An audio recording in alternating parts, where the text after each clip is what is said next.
Se analisado atentamente, com o princípio da economicidade, a ideologia constitucionalmente adotada e a Constituição dirigente, o novo regime fiscal, que impõe um teto ao gasto público, é inconstitucional.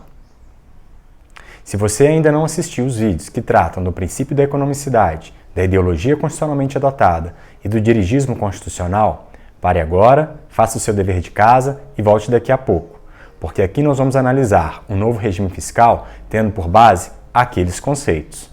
O novo regime fiscal foi implementado no Brasil por meio da Emenda Constitucional 95 de 2016. E esta emenda constitucional está pautada na ideia de que o estado de bem-estar social não cabe no orçamento.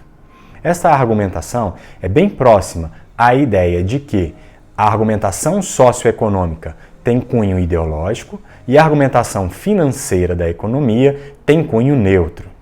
A Emenda Constitucional 95 também propõe uma redução desproporcional do tamanho do Estado, ignorando o que prevê a Constituição brasileira. Assim, o teto do gasto público é, na verdade, uma prensa do gasto público, pois ele mantém congelado o valor a ser gasto, enquanto a sociedade vai aumentando em número de pessoas e necessidades. Vamos ver agora, de maneira específica, por que o novo regime fiscal é inconstitucional. A primeira razão da inconstitucionalidade é a desproporcionalidade no prazo em que ele estabelece o congelamento dos gastos públicos. Serão 20 anos sem que se concretize a Constituição. Se olharmos atentamente a outras leis, nós vamos verificar que todas elas, ao tratar de gasto público ou redução de despesas, estabelece um máximo de 2 anos ou 2 exercícios fiscais. 20 anos é prazo suficiente para que 2 gerações de brasileiros não tenham acesso a direitos e garantias fundamentais previstos na Constituição. A segunda razão para a inconstitucionalidade do novo regime fiscal é o controle da despesa de pessoal. O teto dos gastos impede a revisão de valores e a judicialização em caso de controvérsia, o que viola o artigo 5º, inciso 35 da própria Constituição. Além disso, o artigo 169 da Lei de Responsabilidade Fiscal já estabelece parâmetros para os gastos públicos com despesa de pessoal. Bastaria, portanto, que o Estado brasileiro seguisse as próprias leis que edita. Terceira razão, e talvez a mais grave de todas para a inconstitucionalidade do novo regime fiscal, é o tratamento que lhe dá à saúde e à educação. A saúde e a educação são direitos subjetivos indisponíveis. Significa dizer, portanto, que o Estado brasileiro está obrigado a garantir a saúde e a educação para todos, tal qual prevê a Constituição. Entretanto, ao estabelecer uma verdadeira prensa dos gastos públicos, o novo regime fiscal impedirá que diversos brasileiros tenham acesso efetivo à educação e à saúde. O teto dos gastos públicos já se faz sentir dentro da saúde e da educação. Nós podemos verificar gráficos que tratam de que foi efetivamente praticado em saúde e educação antes da entrada em vigor do novo regime fiscal. E assim nós verificamos que foi gasto muito mais do que o novo regime fiscal prevê. Além do que, o novo regime fiscal desconsidera o aumento populacional, o envelhecimento da população e, por consequência, a necessidade de mais acesso à saúde e à educação.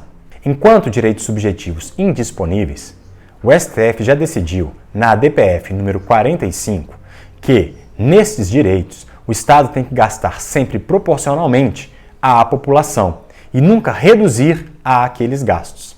Para esses direitos também não se aplica a reserva do possível, ou seja, o Estado tem que fazer o possível para garantir acesso à educação e à saúde, não podendo se valer de argumentos financeiros de ordem duvidosa para não praticar direitos de saúde e educação.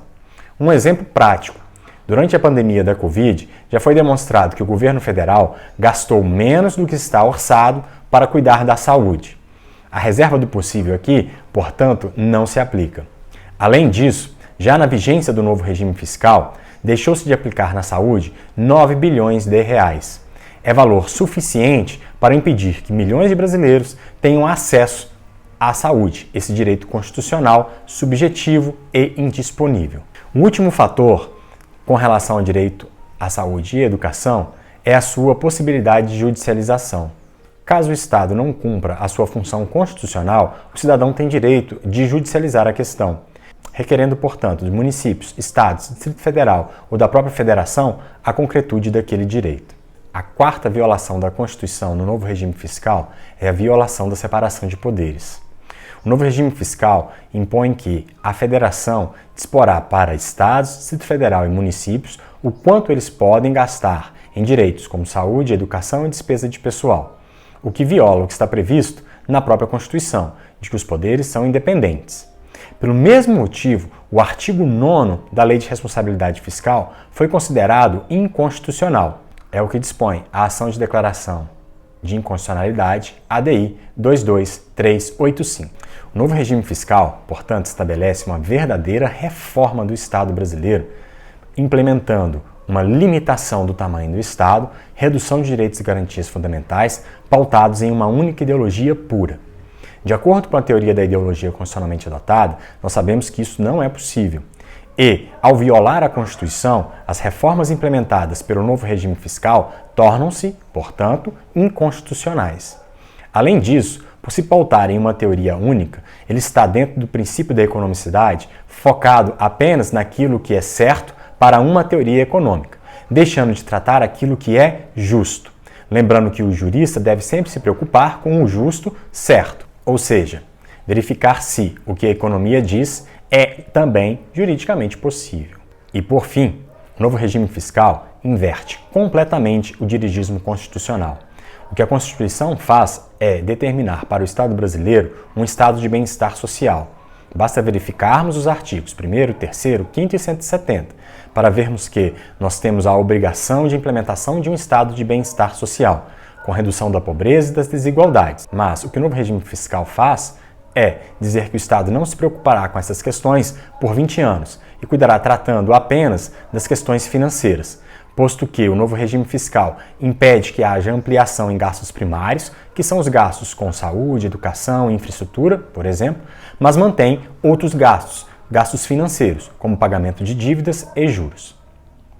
Por todas essas razões, é possível dizer que, de acordo com as teorias de direito econômico, o novo regime fiscal é inconstitucional.